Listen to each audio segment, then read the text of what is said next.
Hey folks, it's day 4, and you know who rules? Megatron rules. Yeah, that's right.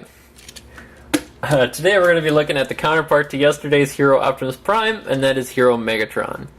This is the Deluxe scale of G2 Megatron, so it's still going to be the tank mode, as the leader, I'm going to call it a leader size one was.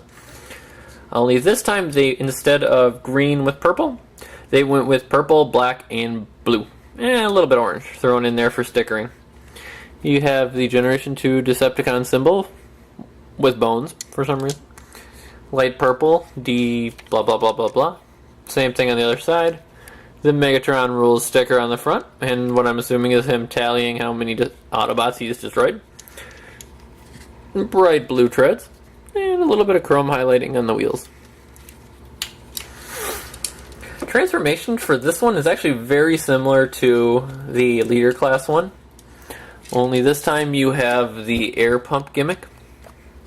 This one actually doesn't have its hose for the air pump gimmick, so I'm not really going to show that off. But for transformation, flip them down the arms. Flip out the feet, or legs, rotate it down,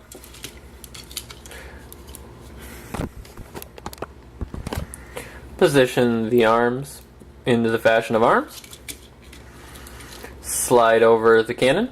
This time the head is not on a spring, so you grab it, pull it, and lock it into place. And there you have Deluxe Hero Megatron in robot mode. Now, unlike Prime, this one is actually the better toy than the Hero one in my opinion.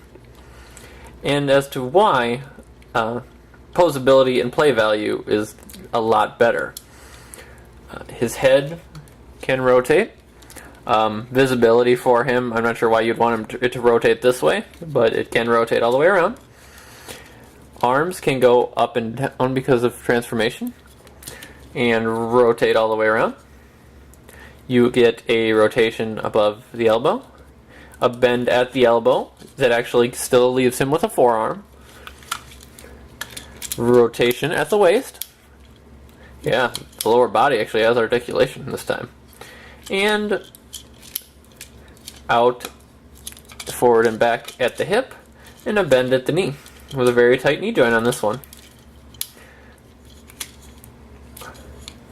He does suffer from one of the same issues as Hero Prime, and that is the fact that he doesn't like to stand up. This time it's kind of the opposite problem as Hero Prime. He just doesn't have big enough feet to really get a good stance, although it may just be my tabling. For a size comparison with him, we'll pull out Leader Megatron, again, just because they're their counterparts. He is going to be a lot smaller than the Leader Megatron. Better toy, less height. You're going to have to decide, based on if you're collecting Generation 2 stuff, how you want your scale to display. Personally, I'm very split because it is a tank. I think with my general display, the purple one works better out of these choices. But long term, it'll probably be a different Generation 2 style Megatron.